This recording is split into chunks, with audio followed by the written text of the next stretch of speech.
Ahoy, friends. It's me, Dave Landau. After a long night on stage, I like to kick back with a captain's hat and a fine cigar and watch the Dennis and Andy show. These guys are huge nerds, but they're the kind that you actually want to hang out with. Enjoy them. I do.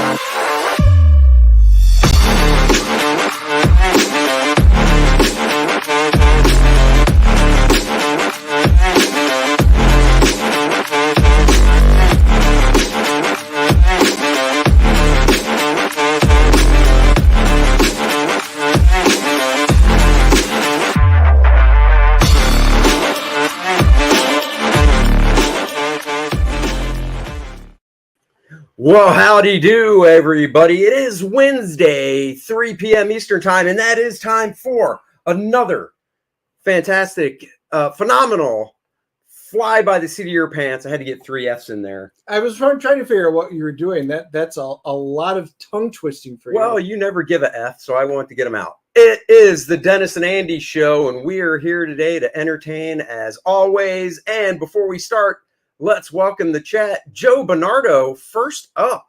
Surprise, surprise. Usually it's our buddy Randy Howell. Aloha, Joe says. Joe's wife's birthday was yesterday. We wished her happy birthday last night on one show that I do. And Dennis didn't. Dennis?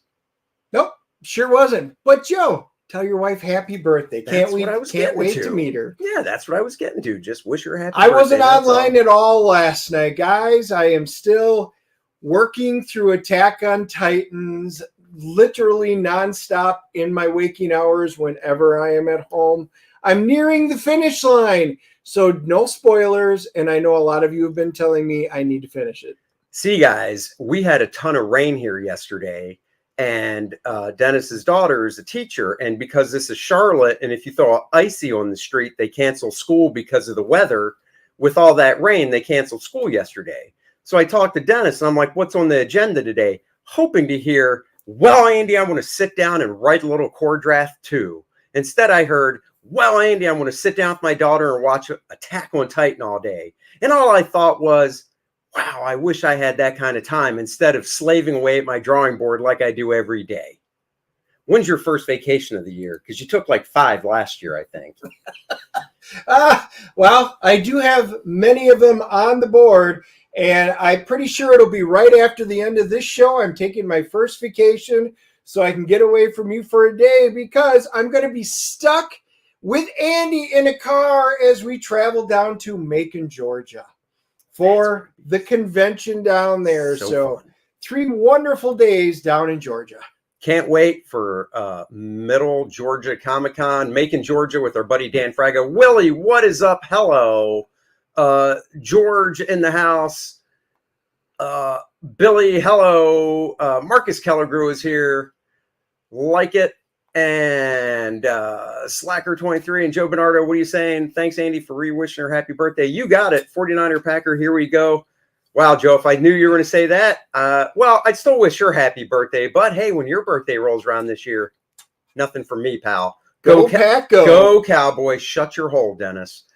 Stippling Vaughn, pray for Dennis. Yes, please pray. And yes, since you guys did ask on Twitter, or I mean X, I will be sleeveless, of course, all weekend. Unfortunately so. And he will have his little breathing machine at night. And I tell you, a fun thing to do when you wake up in the middle of the night is just pinch the hose while he has that on.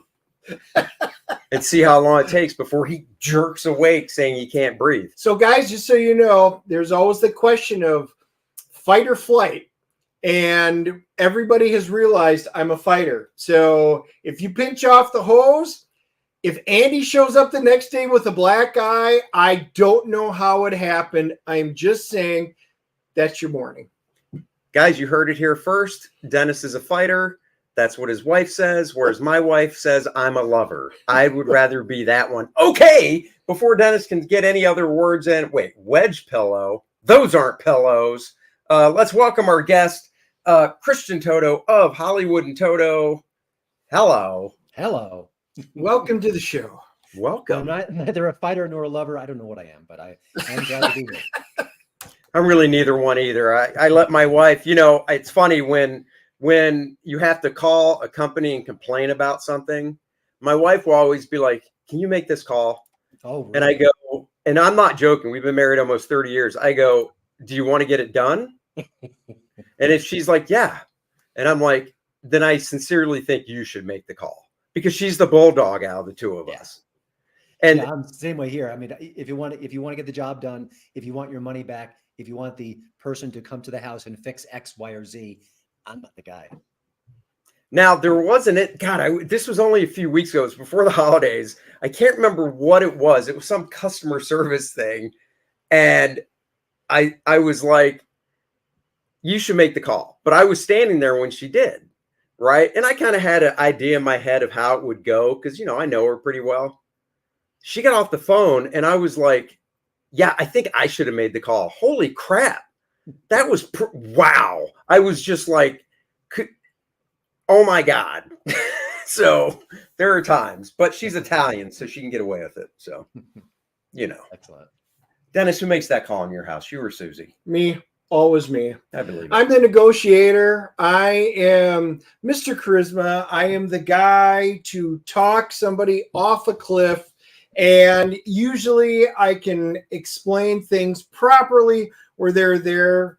As long as it's an intelligent person on the other end that is open-minded, I can usually get it done. Matter of fact, Andy knows this because even when we go to places, he's like, "I think I'm going to let you do the talking." I do. So even on the phone, they can see your lack of sleeves, and they feel intimidated by it. That's true. They do. They do. I don't know why, but for some reason they do. It's just, I'm like, hey, this is just my daily dress code. Shorts and no sleeves. It's the way life is. It's weird. The thing you can't see, Christian, is Dennis he's like Peter Dinklage. And what I mean is his inseam, because he is like 6'1", and I'm only 5'10", but I swear to God, Peter Dinklage has a longer inseam on his jeans than Dennis does. And you laugh. He agrees. He'll tell you. So it's like walking next to Shrek. It is. I am an oddly proportioned person. It is true. It is true. I mean, you've now got Dan Fraga, you've got Tucci, you've got all of those guys. Even Graham, you got on it at the last show. Nolan, they're all on me about my inseam. Yes, I am moderately tall, but it's all upper body. I have very short legs. I did make a really good tackle. I could have also been a center in football because my center of gravity is so low. But I am not a good sprinter because I do have short legs. Yep. See? I'm barely 5'9", so I long to be 6'1". So you got it going on. You're fine. I'll take the shot. I would too. Yeah, I'm just saying it's a hell of a thing to buy clothes for because trying to find extra big pants with tiny little legs, and then all my shirts they can't be big. They have to be big and tall. And there's very few tall places that really do that anymore. So it is what it is. So I'd rather wear no sleeves. There you go. Let's dive into the show. Let's do that. All right. So since it's the first time, Christian, everybody, I did post the link to Christian's website right in there. So Hollywood and Toto. And I hope you guys do click on it and then check back with it. He's got great content on there. But it's your first time solo on our show. So we always like to ask a great question, your origin story, because, we're superhero comic book kind of people. Your origins. How did you get to be a movie reviewer for Hollywood? Mm-hmm. Well, I think I took the most natural path possible. I went to art school, collected 3 degrees, wanted to be a comic book artist, and then realized I couldn't draw hands or feet and thought, I think I need to get a plan B at this point. And that's when I started getting into writing. So I got into writing during college, worked for my school newspaper. And then when I graduated, I had no idea how to make a living with art. So I just got some writing gigs and was lucky and went from one paper to the next. And every time I got to a paper, I'd say, I want to review movies. How can I do that? And often they'd say, well, no, you can't go away. But I would be very persistent, and I would do all the other entertainment desk jobs that they wanted me to do. So I reviewed operas and plays and all sorts of nonsense, which I had no idea about. And then finally, I kind of gently got my way in there, did it again in DC at the Washington Times. Then I became a full-time film critic. So one, I had no idea. What school? You say you went to art school. Where'd you go? Yeah, I went to FIT in New York City, and then I went Oh, to Radford University, which was not an art school; it was a general right. school. But I took their art program there, and so yeah, when I was a little boy, I've been drawing all my life. I wanted to be a comic book artist. I loved August John Romita Jr. Oh yeah. and it was John Buscema, and Oh my yeah. memory's falling a little bit. So John Byrne, those are the Yep. guys Yep. of my youth, and couldn't do it. I mean, I was decent. I was okay. I could impress my friends, but as time marched on, I didn't have the chops, and I didn't. And I will say about the schooling I went to, they never really told you how to apply yourself, how to build a portfolio, how to get a job, how to sell yourself. I just drew naked people like constantly. Right. And that's not the worst thing in the world, but I really wanted some business lessons alongside that. And I just along the way, I thought I'm struggling. I don't have great talent. My stuff is too stiff, and I don't Well, know. when This you, is not so working. wait, FIT, is that the fashion?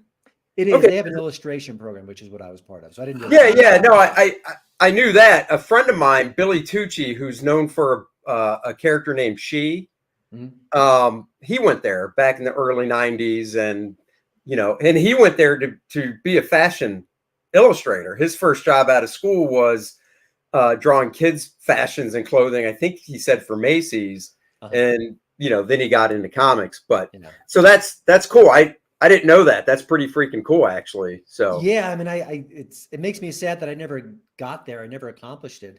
And it's funny because one of my friends at FIT, I always thought I was a little bit better than him. You always get competitive when you're looking at your fellow students. And sure, then he went away to art. He went away to Italy for a semester to study art there.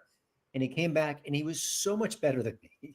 He lapped me by leaps and bounds. And now he works in graphic design. His name is John Rivoli. He's a really talented guy. He does a lot of movie work too, like oh, movie that's editing. cool.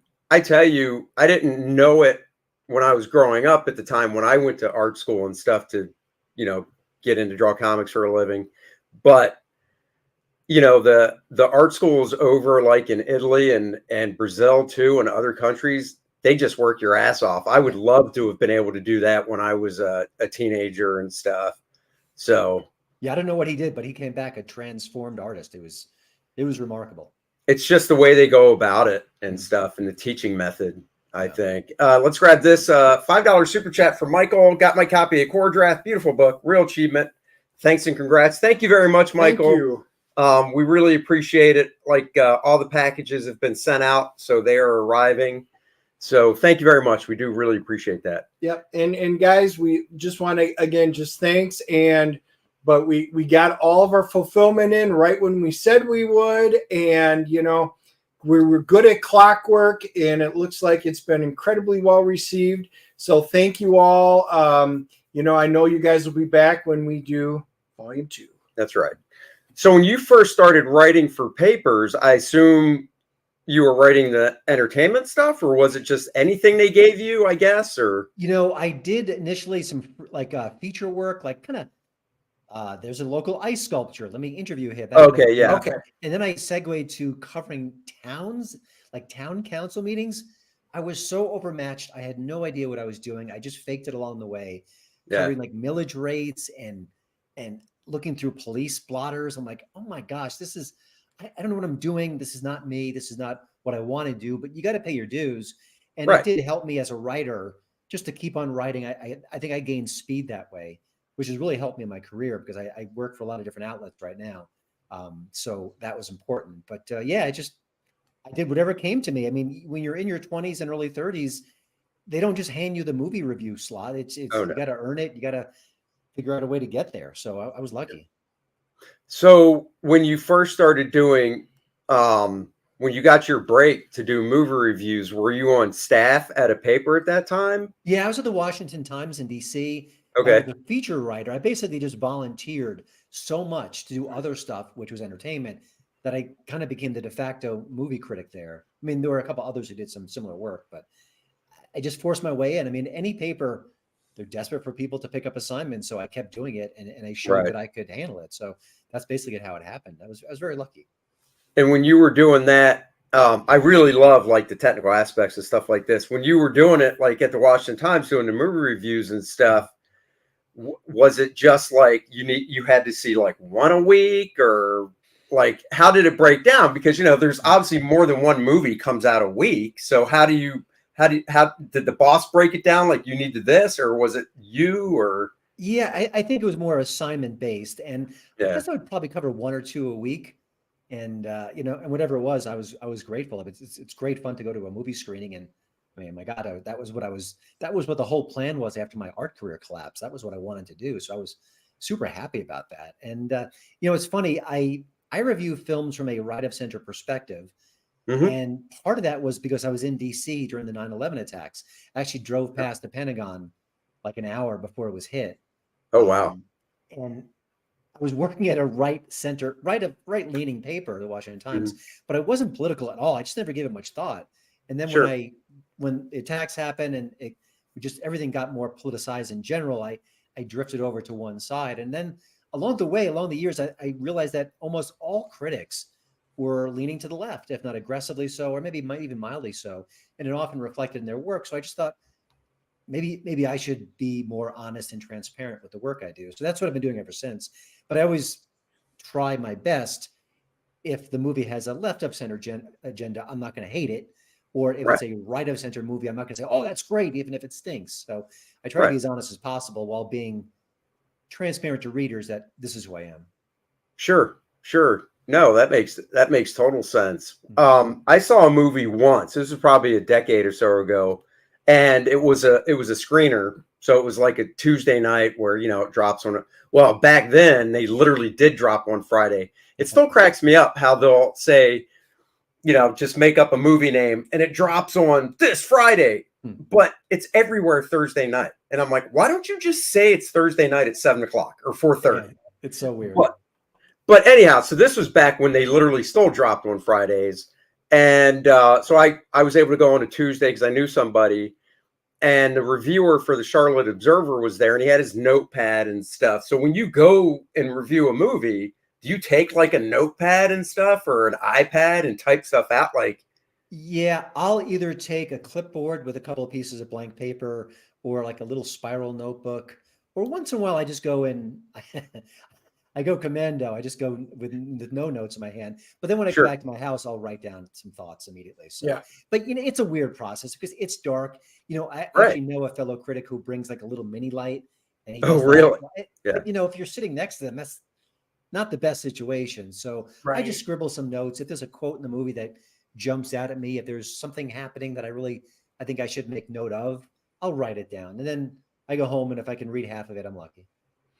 Yeah, no, my son and I, we used to do screeners, a lot of them, and it was great because they'd always have 2 or 3 rows for you guys, and it was always great because we would go in there, and it's like the one that always caught us was we had gone to see John Carter, in the theater, and we finished that movie, and my son and I were like, wow, this was surprisingly good. We both enjoyed it. And literally, he's like, Dad, listen to the critics right in front of us. And we're listening. 3 rows of people did nothing but bash and hate this movie. And I was like, did we watch the same movie? Yeah. And my son's like, I really thought it was good. I did too. I thought it was fun. Over. So anyway, it just interests me when we do our movie reviews, we don't talk to each other. We get back, we do our review the very next morning, and then I'll pull up, IMDb and Rotten Tomatoes, and then we will give our review, and then we'll see what everybody else does. Sometimes we're right in line, and sometimes we are not, and you just never know, and it's interesting seeing some of the comments and stuff. It is. I don't want. I get frustrated by my fellow critics at times because I feel like they're, I don't want to say elitist, but there's a certain criteria that they adhere to that often isn't in line with the general public. And there can be differences. So art is subjective. I get that. Yep. But I do think at the end of the day, you have to kind of meet the movies halfway. And if it's a horror movie, and the acting's kind of shoddy, you kind of It's shrug a your horror shoulders. movie. It's not a big deal. But I do think critics are getting maybe drifting away from the general population a little too much these days. I feel like there's the divide between the general audience and critics is growing, and Yeah, it's a little sad.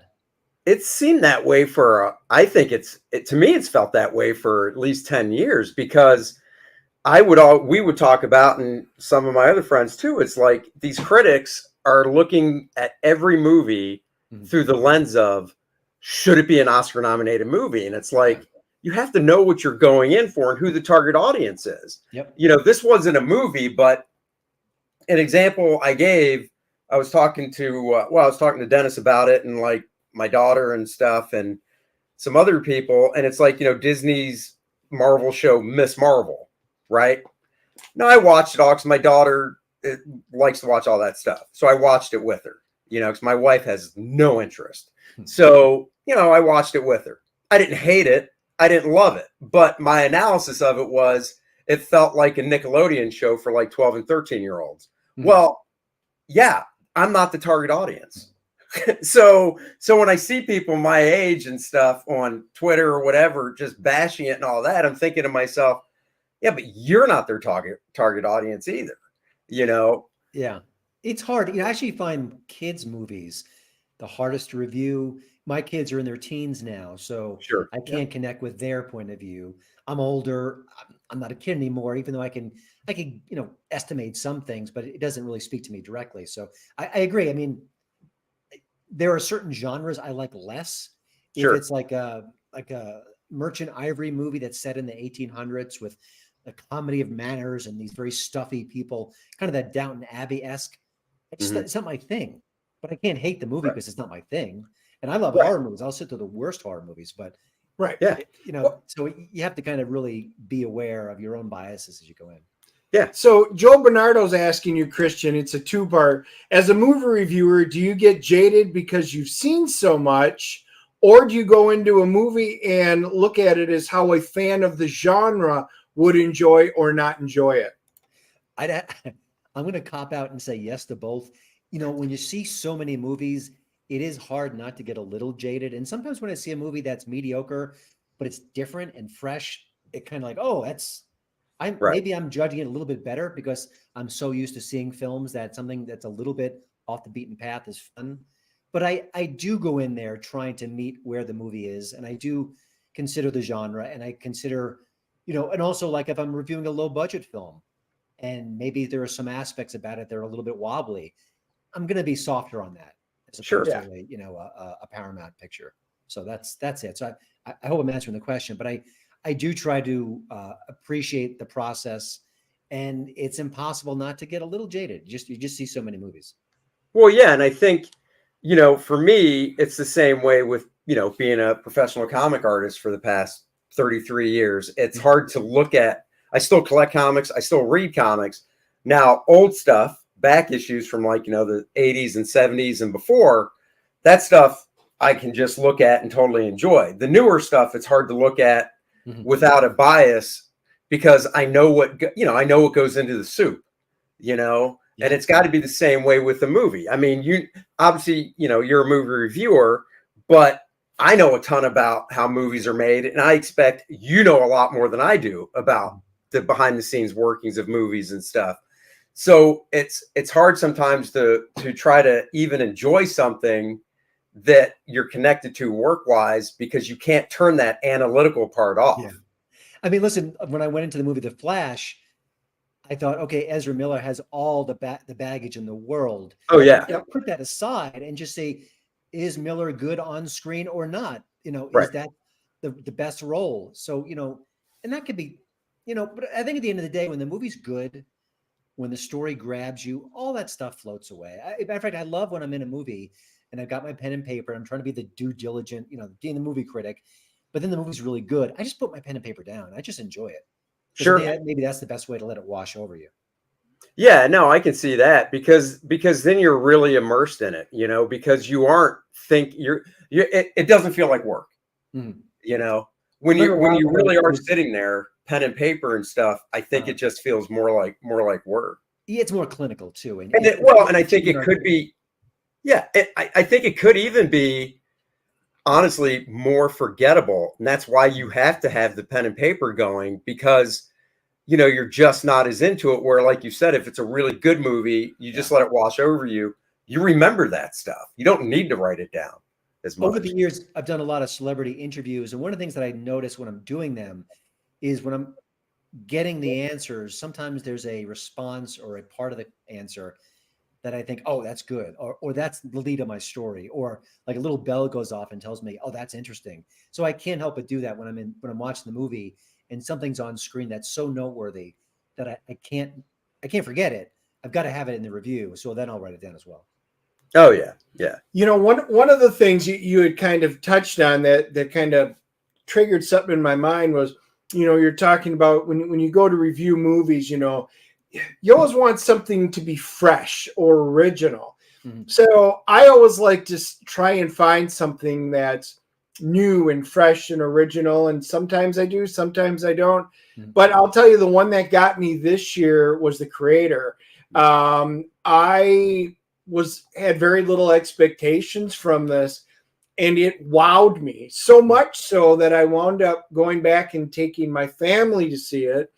And then my niece and nephew and their mom and dad were there. I'm like, hey guys, another movie. It was so fresh on a very low budget for Hollywood. It looked phenomenal. I liked what they did. I thought the characters were great. To me, it's one of those success stories where Hollywood took a chance on something that's original content versus everything else is, well, it's like Star Wars. It's like this Western, whatever the case. What's your thoughts on something like that? Yeah, I agree. I think I liked it less than you, but I admire the heck out of it. I thought it was interesting. It was fresh. It was new. It was different. Good acting. And I think the story of the year, in a sense, is that movie looked like a $300 million movie. Yeah. I believe the budget was $85 million.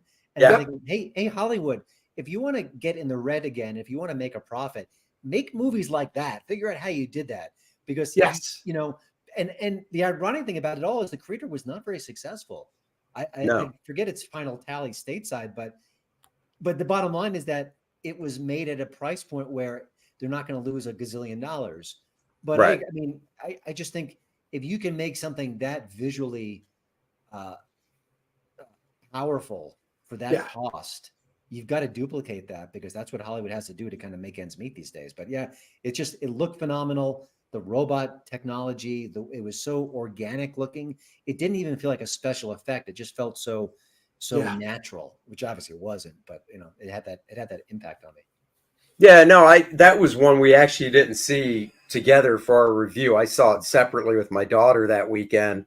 And because he was raving about it. So I'm like, all right, I got to go see it. And I liked it, but I'm kind of like you. I thought for the budget, I thought visually it was great. I really like Washington, Denzel's brother. I can never remember his first name. John David? What's that? I think it's John David Washington. John David, yeah. I really like him. And I did enjoy it, but I wasn't as like over the top as Dennis was. But then, the thing with budgets in movies, and not just movies, but everything, doesn't it feel like money just means nothing? It seems like anymore when you hear like, this movie costs $400 million. And I want to sit there and go, can you please show me the itemized breakdown of where this $400 million went? Because it just boggles my mind. Well, because I think about that stuff. Oh, I was going to bring that up. Yeah, so was I. I think about just in my personal, in my own life, we're having some house remodeling done, right? And the contractor gave me a full breakdown. So I can look at it and go, okay. But if it was like, well, that's $10 million. And, if I had that kind of money and I was just dumb enough to go, okay, without seeing a breakdown, it just, I don't know. You just hear that type of money. You're just like, how? Right. Where does the money go to? And Joe brought up the point that I'm glad we were both going to touch on it. Godzilla -1, what was it, the 33rd or 34th Godzilla movie? I love that movie, and it's my favorite now Godzilla movie out of all of them because of the human touch. Right. But $15 million was what they reportedly made it for. Some people have said that's not quite right, but that's what they had reported it as. That is chump change when you look at, I mean, that's like a third of the reshoot for just Indiana Jones. And it was an entire film and it looked fantastic. So, I mean, if that's the case, kudos to Japan and Toho for creating it. Well, I was going to ask you, is that what you heard as well, that it was like a $15 million budget? Or not only that, the director of the film, and his name is escaping me, my apologies, but he's been saying, I wish we had $15 million. He's saying it's less. But for all the reasons you just said, it's a stunning film. It's not only just wonderful on so many levels, but it looks like a big Hollywood blockbuster at a fraction. I mean, $15 million is the catering budget for an MCU movie. Right. Right. Analogy. Well, that's the thing, because it's just like it's just built whoever they can, the producers, wherever the money comes from. And that's kind of my point, is where's this money coming from? Who is saddling up with these pockets going, oh, 400 million? Yeah, I'll chip in on that. It's amazing. I've interviewed a lot of independent filmmakers over the years, and they're all struggling for cash, and they all have small budgets, and they all have to make significant changes to the movie because they can't afford X, they can't afford Y. I think every one of these big budget movies should hire an indie filmmaker to be on the set every day. And you could say, hey, Joe, hey, Jane, how can we cut some corners here? What can we do here? So, oh, you don't need that. Don't skip that. I mean, I just think that Hollywood is so flush with cash. They just spend money. They just dole it out. But now I think, it's coming back to haunt them, because a lot of these movies are, even when they make 200 million, that's not enough. You got to make much more than that. So I think there has to be some cost-cutting measures behind the scenes. And I don't think you're going to see a dramatic difference in front of the screen. I really don't. Yeah. No. And Joe, thank you he's awesome for doing that. The director was Takashi Yamazaki, and it's a hit, guys. I definitely want to see more from him. And all of you independent film creators out there, I know, like Chris Stuckman, I like him, and some of these guys that are out there. If you guys can do independent films and you can do it at a fraction and you can have a compelling story, I mean, I'm all for. I love those kind of films. I love going to check them out. There's some good ones. They're not so good ones, but you know what? You got to give it a shot. And if the film companies can get away and doing it for just a fraction of the price, I would love to see more of these. Oh, yeah. And, I have a good friend who's a local filmmaker here in Colorado, and he showed me a really rough cut of his next movie. And listen, it's not a special effects movie. There aren't car crashes. Right. You can see where it didn't need a lot of cash, but it looks great. I mean, the technology is so available now. I grew up in the 80s, and I watched these horror movies, and you could tell they were shot on a nickel budget. It seems so obvious. But the tech is so good and the cameras are so good, you can make a very, very cheap movie that looks almost indistinguishable from other films. Yeah. Well, this is kind of going down a path I wasn't thinking of, but I know one of the movies you reviewed, and we actually saw it last week, was Night Swim. Now, did you see the 3-minute short that it was? I saw it after the fact. Right. So did we. He told me, and this is another one where I'm like, how? That short supposedly cost $1 million. And I'm like, see, you had the same reaction. I'm like, are you kidding me? I could take my kid's Samsung phone and take it in the pool. You can take it underwater. How did that? Like, he told me that before I watched it, right? Oh, so I'm like, $1 million, 3 minutes. I got to see this. And I'm watching it, and it was, for the 3-minute short, it was great. But all I could think of is, how'd this guy sucker $1 million?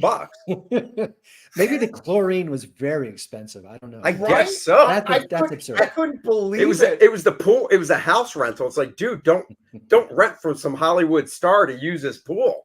That's where the money went. And the funny thing is, it reminded me, I was a radio, TV, film guy in college, and we'd have to go film documentaries or shorts, things like that.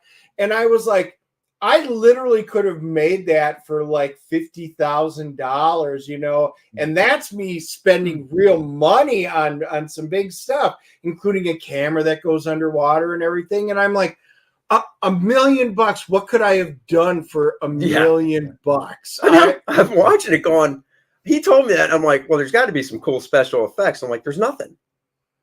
Listen, God bless that filmmaker who was able to raise $1 million. That's the achievement, not the movie. Right. But to backtrack, so how did your website come about? How did you start that, and when did that actually launch? You know, I was working in DC about a decade at the Washington Times. It was a great job. Oh, My wow, wife and I wanted to move to Denver and just wanted to get out of the DC area. Moved here, and I couldn't continue as a full-timer at the paper. I guess, the whole remote working wasn't as popular then as it is now. And just along the way, I thought I should probably have a website. I mean, it just seems like a smart thing to do. So I created this cheesy website. It was called What Would Toto Watch? And it was very bare bones. And I kept it alive for a couple of years. And then at some point, I believe I got a job at Breitbart News covering Hollywood. Oh, okay. And I left about 2 years later. And then I said, let me do a real website. Let me take a crack at this. And so it was 2014. So my website's 10 years old now. And it's been a weird journey. I love it to pieces. I mean, to be able to control your own site and to do your own stories and to kind of call your own shots, it's wonderful. But it took years and years to actually make it remotely profitable. And I didn't know much about business. I mean, I was an art major and I like to write. So I've been basically educating myself with podcasts and books and just trying to get as much info as I can about marketing, about social media, about web design, about all these different things. So it's been a process. It's been a journey. And, if I were to do it again, I don't know if I would. It's such a haul, but I'm really happy with it now. And it has an audience. It has a revenue model. And yeah, I'm excited by it. But at the same time, I'm looking to, I've got a podcast, the Hollywood and Toto podcast. I'm looking to do videos very, very soon. So cool. I need to kind of expand into the other areas. Yeah, because I think the website's cool. I go to it and look at movie reviews. Like I said, after we first met, before the beginning of the year on the Blackcast, I didn't know you had a podcast. And I was like, oh crap. So I downloaded that because whenever I work, I don't listen to music anymore. I just listen to different podcasts. So me too. I find that interesting. And so, as of now, and I assume you've been this way, not since the website launched, but you're just basically a gun for hire. You're totally freelance writing for different publications and stuff. Yeah. So, it's obviously I get different revenue streams coming in. It keeps me busy. And also it gets my name and my brand out to different platforms. So I write for the Daily Wire. I just started writing for the Blaze, Outkick, and Newsbusters. I do a little bit from other sites as well. I could go solo on my site 24/7. And that's kind of my dream. That's what I really want to do. But it just seems like this is more pragmatic right now. Sure. And also there was a Google algorithm shift a few months ago, and I took a significant hit from that. So you never know. It's just, what is AI going to do to my website and traffic and things like that. So it's as much as I've got entrenched in this area, as much as I've learned and evolved and grown my audience, it just feels like it can go away tomorrow. So I just try to hedge my bets. Oh yeah, no, I hear you. No, we've seen you out there. Matter of fact, we did one of our movie reviews, and I said we always go through and show IMDb and Rotten Tomatoes, and I always kind of like, well, the critics are this, but the general audience is this. And then I showed the critics on one. I was like, oh, there you were, right there with your review on the front page. I'm like, look at that, Christian's right there. It's funny. In recent years, there have been a few movies that most critics won't go near. And often they're right-leaning or something like that. So it's actually great for me business-wise when there's a new Daily Wire movie that no one else would touch. And I'm the only guy in Rotten Tomatoes that reviewed it. And that was, it's like Lady Ballers. Like Lady Ballers.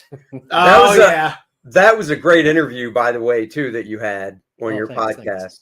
Thanks. Because, we watched it. Yeah. Enjoyed it. We did our review of it. And my takeaway was, it felt kind of like along the lines of the 80s, Revenge of the Nerds, Porky's, that type of humor, just have a laugh, Mm-hmm. And, but then I always, because going into it, besides, the Daily Wire people that were in the movie, I didn't know anybody else. Yeah. So when I saw that the two actual brothers, and they were actually sports guys. I did some research on those guys, and I was just fascinated by it. But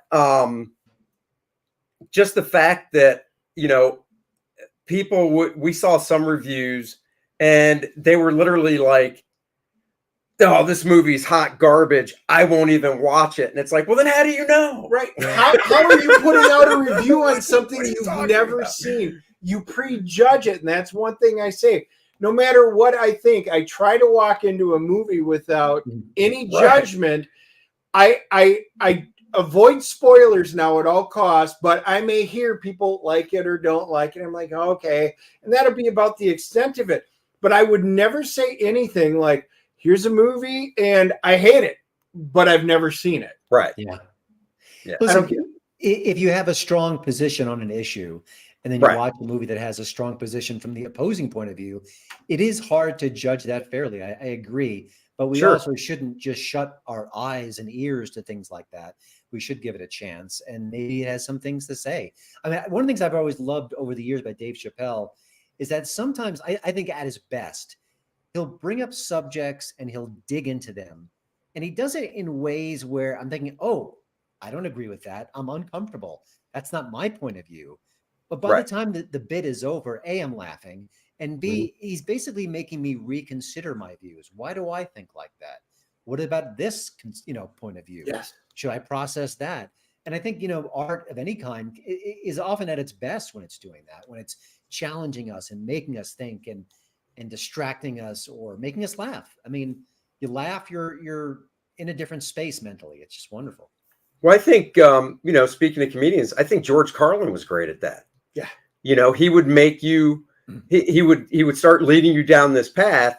And like you said, you might feel uncomfortable, you might disagree with it, whatever, but then he'd bring it all back home and it would make sense. And then, like you said, you would kind of reassess your own thinking about it and stuff and kind of look at it from a different viewpoint. I mean, I try to, whether it's a movie, a TV show, comics, whatever, I want to judge it after I either read it or view it. And then I also want to see, if I can, where's that person coming from? Because look, there's kooks all around. It doesn't matter what side you're on. There's just freaking kooks out there. But the ones that aren't, I try to listen to, especially opposing side, to see if I can get around their way of thinking because it's opposite of mine. And I'm like, well, how do they get to that point? Yeah. So that's what good art does. Right. I do have one question because we were talking about things we don't like or things like that. I've only ever done it once. Have you ever, while watching a movie, had such a bad movie you walked out of, even if you paid? Never have.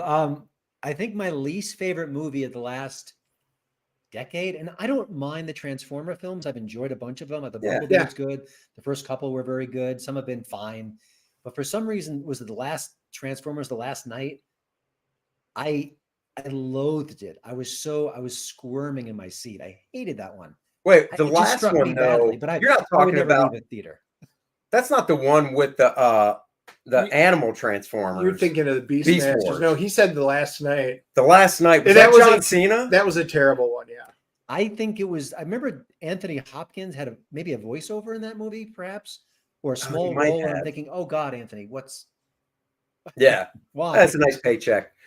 The last movie I walked out of, it was the sequel. It starred. Dennis will tell you I'm shitty with names. We can literally walk out of a movie, and I'll be like, man, that dude. What was that dude's name? And he'll be like, John. I'm like, John was cool. Truth. This happens all the time. All the time. So it was Angelina Jolie. It was based on a Disney villain. Oh, Maleficent? Maleficent. Well, no, wait, it wasn't Angelina Jolie then. Damn, no, Charlize Theron, I think, was the bad chick in it. Chris Hemsworth was in it. Snow White. Yeah, but there were two of them, weren't there? Yeah, the second one. What was the second one? You don't remember? Don't know, because I didn't see that. I walked out of the second one. And the reason I walked out, it was a screening, and it was at 10 o'clock at night. So I went to it, and it was like 11 o'clock. I lived a half hour from the theater. I'm like, this thing's going to be over at midnight. I won't get home till 12:30. I won't unwind and fall asleep till 1. I got to get up at 6. I'm out. And I got up and left because I was just like, this is just boring the shit out of me. Spoiler alert, you didn't miss much, trust me. Yeah, no. So let's talk about one favorite superhero movie ever. Oh gosh, the first Avengers I thought was it did everything you wanted it to do. Introduce different characters, have a big threat at the end, had the fun dialogue. It just felt so perfect in many ways. Having said that, I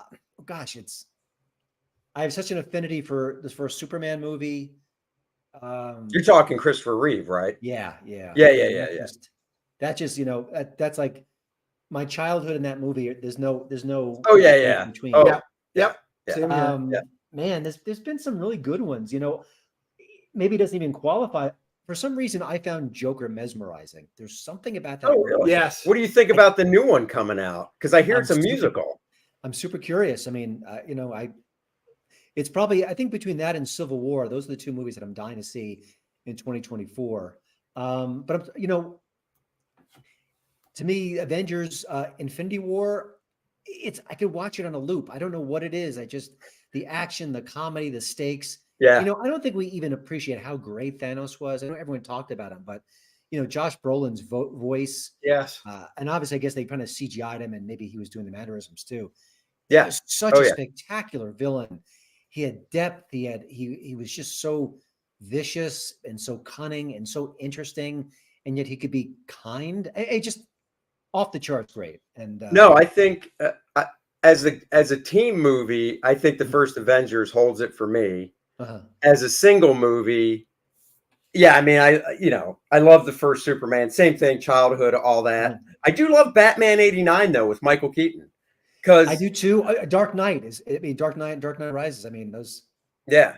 Yep. There's something about those Nolan movies where if I'm flipping channels, if it's on Netflix and it's on, I'm like, I can't not watch. I just can't. Yeah. I'm helpless. The funny thing is, so in Avengers, at the end, with the end credit scene is when they first showed Thanos, when he turns his head and looks at you. That was a friend of mine in real makeup. Oh my gosh. Yeah. I saw him at San Diego the year before, right? So that came out in 2012. So San Diego 2011. Yeah. And he's like, yeah, I'm in something. And I'm like, what? He goes, well, it's Marvel related. I'm like, what? He goes, I can't tell you. I can't tell anybody. And I respect that. I'm like, okay, that's cool. And then when it came out, because I'm literally glued to watching Avengers because I knew it was that movie. Yeah. Trying to spot him, right? I'm trying to think, well, maybe he's this guy, or maybe he's this guy. He's probably 6'3", and really good shape. And he's a muscular black guy, right? And I'm like, so I'm looking for him, nothing. And then the end when he turns, even with all that makeup, I was like, are you freaking kidding me? Was that you? And he's like, yup. And then he sent me some behind the scenes photos of them applying the makeup. His agent called him. He's like, I got this gig. They need you tomorrow. You're going to get on a plane, blah, blah, blah. Can't tell you, blah, blah, whatever. And they did. It's all practical effects makeup they put on him. That's amazing. Yeah. But then I can tell you who it was because you've seen all the Marvel movies. In Winter Soldier when which one? God, I get them all mixed up now. Winter Soldier, was that when they first showed Black Panther? Or was it the third Captain America movie? I mean, he definitely was in Civil War, but I'm not sure if he made a cameo in the Winter Soldier. You know what? It was Civil War because it was when what's his face came back. Blood, whatever. Crossbones came back, right? And Crossbones was played by Gorillo. Yeah. So he came back in Civil War, and one of the henchmen, where he said he had this vial of stuff, and he goes, "Here, take care of it," or whatever. And there were two henchmen. I think it was my friend, and then another guy, which was either, I can't remember if the other henchman was a black guy too or a white guy, whatever. But my friend was one of them, and he actually fought Black Widow in a scene. Oh, wow. And I asked him in that scene where he fought Black Widow, and basically she knocks him out. The vial goes flying. She catches it. I mean, it was like maybe 5 minutes on screen. And I was like, and my friend used to be a stuntman, so he kind of worked his way up. And I said, how long did that scene take to film? That 5-minute fight? He goes, oh, it took like a week. You know? So I'm glad that after that little Thanos, he wasn't just like ditched to the curb. Yeah. And maybe it was just because it was a last minute, they were paying him back or whatever. Or I don't know if he had to audition or whatnot, but I'm glad they got him in something, you know, where you could see his face and he actually got to say a couple lines and stuff. He's got a story he'll tell the rest of his life. That's amazing. So what best movies? So because we didn't get a chance, we just had no time to do it. We wanted to do a segment on our favorite movies of 2023, the big Razzies, the terrible movies that we went and saw. We wish we hadn't. So what was give us a couple of your best movies from last year. Yeah, like you, I just loved Godzilla -1. I just, it's everything a movie should be. Even my wife, who doesn't like Godzilla movies, has never seen Godzilla movies. She hasn't seen a Star Wars movie. She sat there with me and she enjoyed it. So that's how good it was. I really enjoyed Air, which is on Amazon Prime right now. Yeah. Looking back at how Michael Jordan and Nike got into business together. It's just a well-constructed, upbeat, smart, sometimes even funny story that really does speak to the American dream. It's just a really good film. And then also The Holdovers, which is available now, I believe, on Peacock. If you have that streaming service. That's how I saw it. Yeah. Rock solid movie. And Paul Giamatti, who can do no wrong. There's been a lot of great performances last year, but I'm hoping maybe the sentimentality of it all, he gets the best actor Oscar because he's been so great for so long. But it's just a wonderful movie. And it's a movie you watch, you enjoy it a lot, and then you think about it, and then you marinate in it. Yeah. I actually said on that movie, I actually said after I watched it, I was like, told my wife, like, you actually need to see this. And she goes, oh, it seems so boring. I'm like, right? Until you see the interactions and the humanization.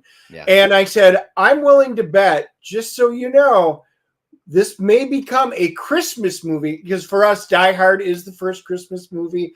Every season that we kick it off, Elf is usually number 2. But I'm like, I think we can place this movie in one that really is a family-watched Christmas movie. It was, I mean, like, so when I saw the trailer, I was the opposite of his wife. The trailer alone, I was like, I want to see this. And part of it was because I really like Sideways. Yeah. And, you know, so good. Yeah. And what's that thing? 14, 15 years old now? I mean, that thing's got to be at least that old. Yeah. But I really enjoyed that. So when I heard it was from the guy that did Sideways, and then just the trailer, and the trailer wasn't anything. I mean, it's just a human story. That's all it is. But the trailer really, I was like, I got to see this. So unfortunately, I didn't get to see it in theaters. I did see it on Peacock. It was really good. I do love Paul Giamatti. And I saw that after his Golden Globes, he went to In-N-Out, which just cracked me up. And so have they dropped, because like I said, I don't pay attention to any of this award stuff anymore. Have they dropped the Oscar nominations already? No, I think that comes out later this month. Yeah. Oh, but he's got to be in the running, right? I can't imagine him not getting a nomination at the very least. So, yeah. Oppenheimer, did that make your list at all? You know, it didn't. I think it's one of the most technically perfect movies I've ever seen. It's flawless. But I have to say, with some of Christopher Nolan's films, they don't grab me emotionally like I want them to. And maybe this is a common critique of his, but so, I mean, everyone picked it as one of the best pictures.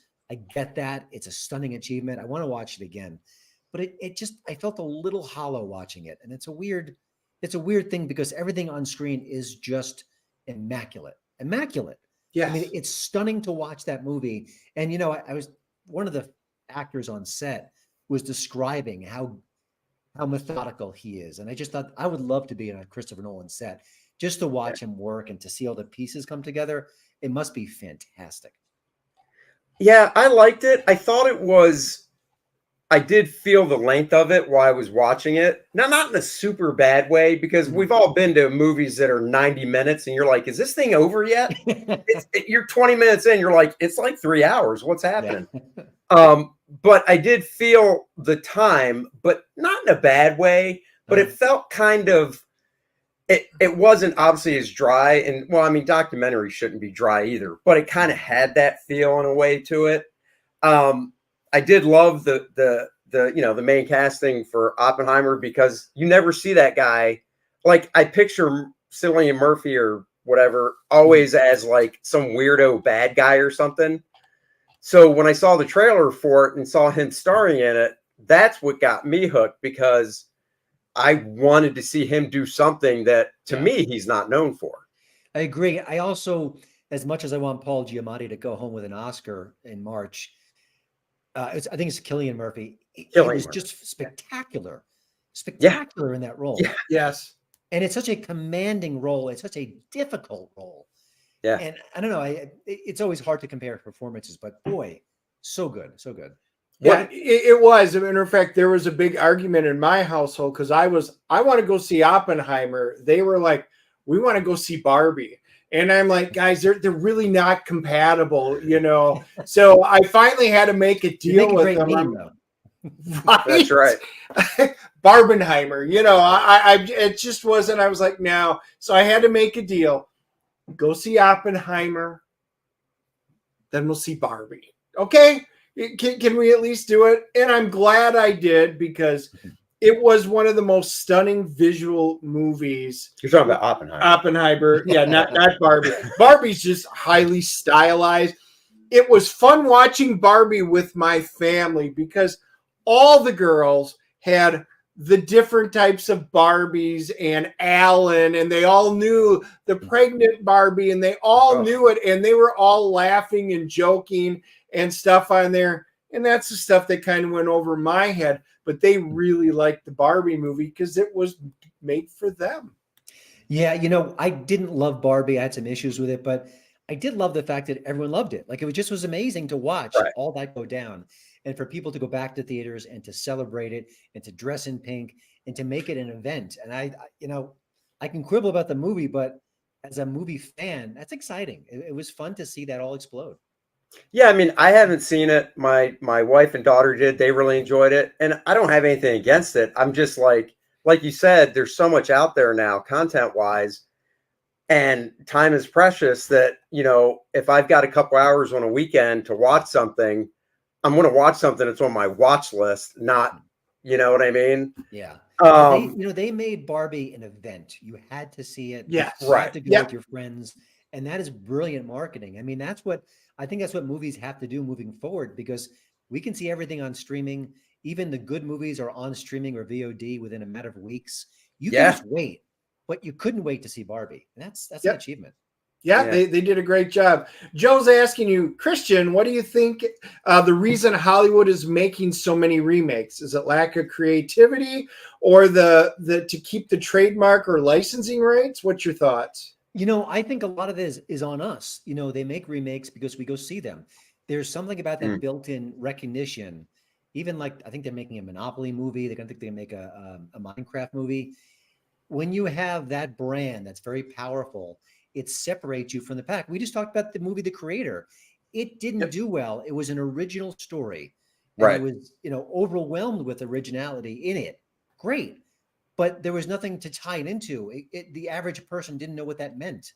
And so Hollywood's responding to audiences who are curious about prequels and sequels and remakes and reboots.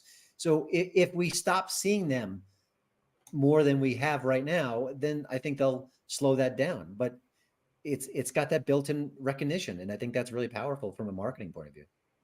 So what would you say is the worst movie you saw last year?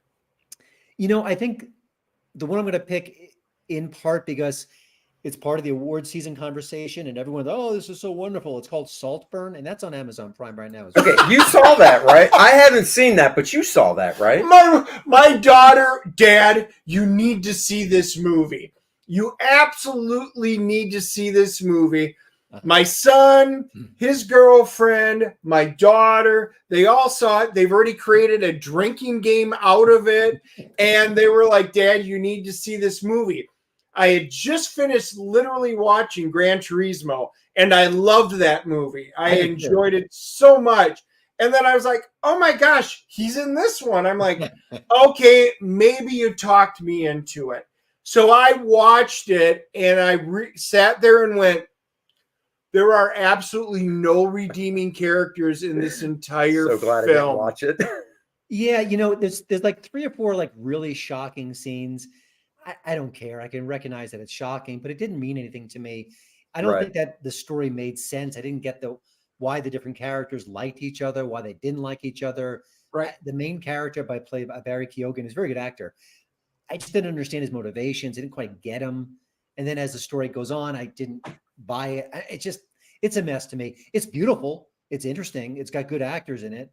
But I think for an Oscar bait movie, I thought it was a huge disappointment to me. Yep, I totally agree. I'm so sorry I got stuck into watching this. I tried getting Andy to watch it. Thing is, if I see a movie and it sucks, and I tell him it sucks, she's like, nope, I'm not going to watch it. I'm like, dude, you got to review even bad movies. Right. So I hit him up once, but he won't let me do that again. Well, so he wants me to watch Rebel Moon, which I'm just like, I've heard too much stuff from people I trust. Well, and even he said it wasn't good.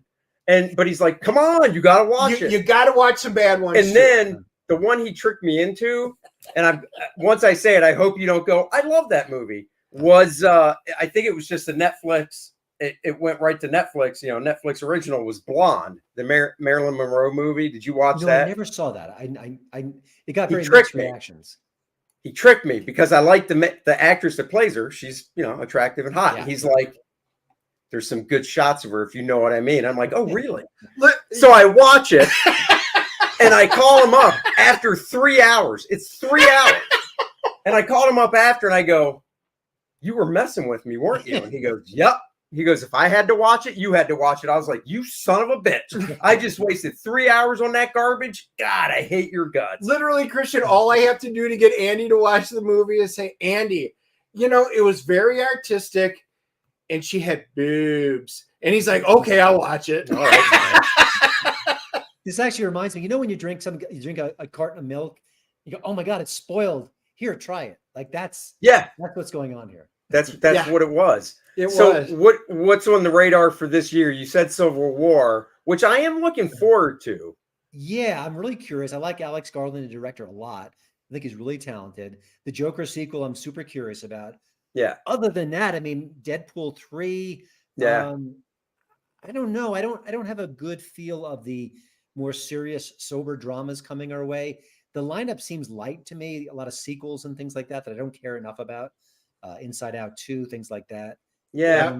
I off the top of my head, I'm not nothing. I mean, nothing amazing. Ghostbusters looks. I thought the previous one had nice heart to it and stuff. Yeah. I just hope like a lot of sequels, they don't drop the ball on it. Yeah, I mean, I feel like the last one was good and solid. We brought the old guys back. Right. I feel like that was a capper. Same here. Yeah. So I mean, and I love Paul Rudd. He's great. Yeah. Why do we need that? I don't know. Well, and that's just it. We went through. So a graphic, you probably even saw it. A graphic came out that had it started actually with Night Swim. And then it ended with, I can't remember the movie that comes out December 23rd next year, but they were all, they were all the big releases, Yeah. And, none of them really, like you said, Deadpool. Yes, I'm looking forward to Deadpool. Oh, you know what? What about Fall Guy? It's so funny. That was based on that TV show with Lee Majors, I'm assuming. Yes, I'm guessing, yes. Because they call them Colt, so it is Colt Severson, so it has to be derived up from it. What I find so funny about that is today's 20-something. Do they even know that show, that character? Do they know anything about it? No. What's the point if you're going to reboot something that no one even has a connection to? It's true, but my daughter, she's 20. She saw the trailer and she's like, Dad, we got to see that. Okay, I mean, maybe the trailer sells it. That's perfectly fine. Yeah. But I just think that like using that name and But the I know what you're character- saying. Yeah. My daughter, she saw the trailer and she goes, "Oh, that looks cool." I'm like, "It's from the TV show." She goes, "There's a TV show?" I'm like, "Lee Majors," and she's like, "Who?" And I'm like, "Yeah." Whereas on the flip side, Argyle, she saw the trailer because on Hulu right now, we're watching Attack on Titans and there's ads. And like every other ad is for Argyle. And she's like, "Oh, Dad, I really want to see that. That looks hilarious." I'm like, "Oh, there's a movie I can actually get you go to the theater." She doesn't like going to theaters much. Yeah. Gotcha. Well, it reminds me a little bit. There's a new Omen coming out. And again, Yeah. franchise from the 70s and 80s. Yeah. Nobody knows about it. It's only, Yep. I mean, the first Omen's great. The rest of them are forgettable. Right. Yep. It was like The Exorcist last year. That was actually on my list of such disappointment. We were so excited for that. Yeah. And you got the main woman coming back from the first one, and she's in it for 5 minutes, and it's lackluster, and you're just like, "Oh, come on." That was rough. I don't think I hated it as much as most people, but it was a crushing disappointment. Yes. Oh, it was so disappointing. And in the end, you knew how it was going to, oh, look who shows up. You're just like, yeah. Color me surprised.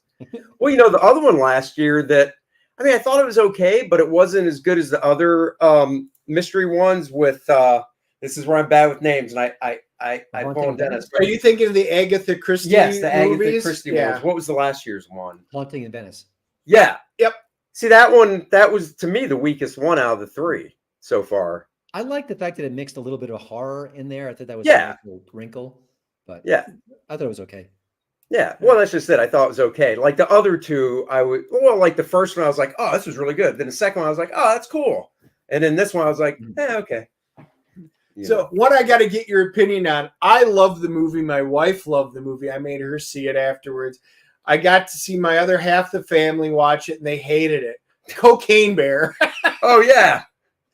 What's funny? I loved the first half, and I thought it ran out of ideas, and the second half was kind of That was my take on it. But Okay. I think for a while it lived up to it's crazy, it's insane, it's no rules. I mean, I had that kind of chaos nature to it, which I loved. Then I just thought it kind of ran out of gas, but that was my take. All right, so we'll end on Sisu. That, by the way, thank Sisu. you. Sisu was another What'd one you of think of our Sisu? favorites I that we missed saw. that, and I need to catch up with it. I've heard it's very good. Oh, it's really good. Yeah. Yeah. That was one my wife had to see because she's like, "Oh my God, that movie was made for me." She goes, "At the moment Sisu hits the theater, we're seeing it." So she came with us with it. And the whole movie theater, she's sitting there going, "Sisu, Sisu." That was one of the ones where, it's, you don't know any of the actors, which I enjoy because then you go see a movie with Tom Cruise, it's Tom Cruise. You're not really that, like for my daughter, she can fall into the movie because she's 20. She doesn't know Tom Cruise like we do.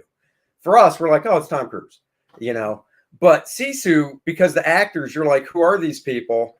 You really feel like you're there, and they did such an incredible job of the story and the acting that you just fell right into it. But what I was going to ask is, before we go, are there any series on streaming stuff like Prime or Netflix, not movies, but series that you're into? It's funny. Because I watch so many movies, I fall behind. So sometimes I just try to catch up with things. And like I caught up with The White Lotus, which I really enjoyed. I think it's a very good show. Trying to think of other ones that I've watched. I'm like just behind on a lot of that stuff. Like I watched Atypical, and that was probably 2 or 3 years old. I thought that was actually quite good until the 4th season. I did watch Beef. That got a lot of Golden Globes recently. That's a very good show with Stephen. That is good. And it took me probably 6 months after it was released. And it's just that thing. You go to Netflix and it's just there. And it's just there. And I like the actors, and I'm like, forget it. I'm going to watch it. And after the first episode, I was like, what the? So I just binged it that weekend. Yeah. But then I think I heard they're thinking about maybe a season 2. And I'm like, why? It doesn't make season 2 doesn't make sense on paper. I thought it would wrapped up pretty well, but yeah. Reacher is the one we say, if you've got to find time to watch anything on TV right now, Reacher, it's just so good. Reacher's really I good. never read the books. My wife read all the books, And she goes, they are so close and so well done. And everybody we talk to right now is loving Reacher. Yeah. I've heard nothing but the same. I watched the beginning of season 1. I enjoyed it. I just got distracted, but perfect casting. It's got a nice vibe, and there's something throwbacky, for lack of a better phrase, about it, which seems really connecting with people. Yeah, it kind of reminds me of, did you ever watch the Walking Tall movies from back in, what were those, early 80s, 70s? I think a long time ago, but not recently. Right. But you know what I'm talking about. Yeah. It kind of has that feel. Yeah, no, those are, I agree with him. Reacher's one, and then the current season of Fargo is really good as well. I need to catch up. I thought Fargo season 2 might have been one of my favorite shows of all time. I thought it was just off the charts great, and I want to watch it again. Yeah, Fargo. I thought most of them were. Well, it's weird because it is up and down, kind of like American Horror Stories that way. There were some seasons I was like, that's great, and then some were just like, oh, who cares? What was it? I'm hearing good things about the new True Detective with Jodie Foster, so I'm hoping.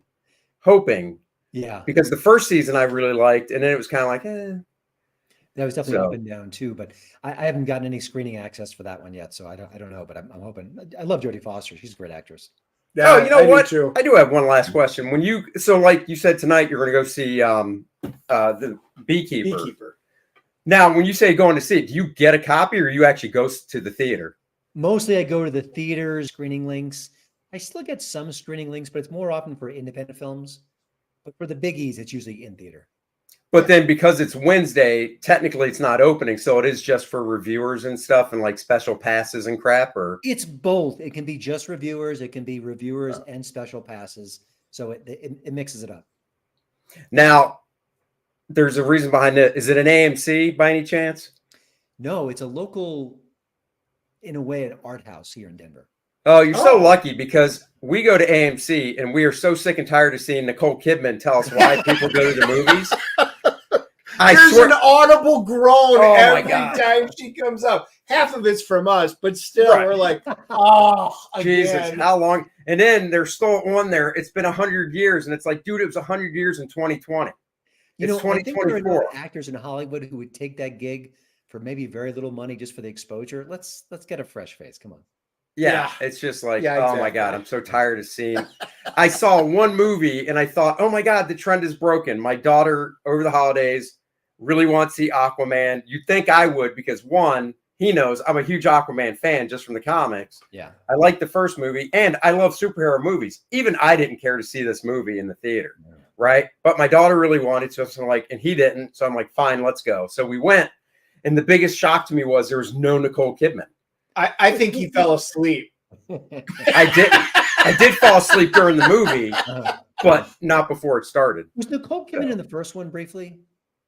Yeah, she was in the first one. Oh yeah. I was wondering if she's in the second. I don't know. She. I don't know if I know they took a lot of Amber Heard out. Obviously, I don't know if they put more Nicole Kidman in because of it from the cutting room floor, but she was in it to be that female presence. I mean, it's kind of like you said with what's his face that played the Flash there. See, my memory it's out the window. I can picture him, but anyhow, Ezra Miller. It's kind of like you said with him. You try to leave the real life out the door when you watch the movie, and I kind of feel that way with the Amber Heard stuff. I'd like to have seen it where they didn't cut her out. Like if none of that Johnny Depp stuff happened and they felt like crap, we got to edit her out of the movie a lot. Because without the little bit that she was in it, when Jason Momoa, Aquaman, was with their son, because they have a baby, every scene, you're like, he's a single father. Where the freak is the mom? I mean, that's all I could think is he's living with his dad in the lighthouse. He's raising his son. You never really see the three of them together. And you're just like, he's a freaking single dad. So it is what it is. This is why they make the big bucks to edit out movies. That's right. That's right. That is true. But all right. Well, before we go, we have to do our due diligence, which is we always pimp what we're doing. So bear with us. Guys, nice and tight, the comic book pencil art of Andy Smith. That's me live on Indiegogo right now. Go check it out. 7,300, $30. We're at 97 backers. 3 more, we get it to 100. If you want to see what pure, raw, full pencils look like that I've done over the past 20 years for other inkers to work over, because now, as most people know, I ink my own work. This is the book you want to get. 64 pages. I'm pulling some of my favorite splash pages, panel pages, featuring some of your favorite heroes. Check it out. It is available as a print edition, oversized, a digital edition, so you can download the pages if you want to practice your inking skills, whether it be digitally or making your own blue lines to print out and ink traditionally. The link is in the description below. Please check it out. And Core Draft Chapter Volume 2, whatever you want to call it, the sign-up page will be coming at the beginning of February. We are currently working on it. So if you liked Volume 1, we've got great things in store for Volume 2. And there you go. Christian, thank you so much for joining us. If you wouldn't mind, after we end the show, just hang back in the back room and then we'll do the wrap up and stuff.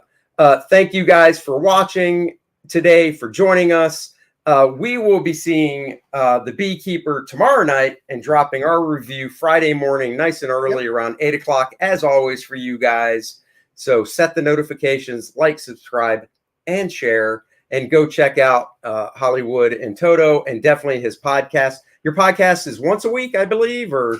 It is once a week. It's on Wednesdays, but I drop a lot of bonus episodes. So often on the weekend, you'll see one more as well.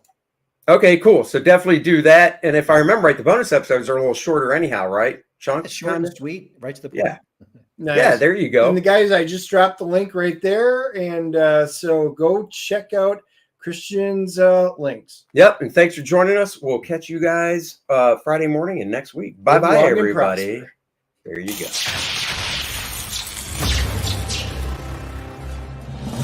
Nice and Tight, the comic book pencil art of Andy Smith. That's me. This book features 52 pages of some of my favorite full pencils that I did for other companies over the past 2 decades. The raw pencils as they were seen by the inker, and now you can see them for the first time.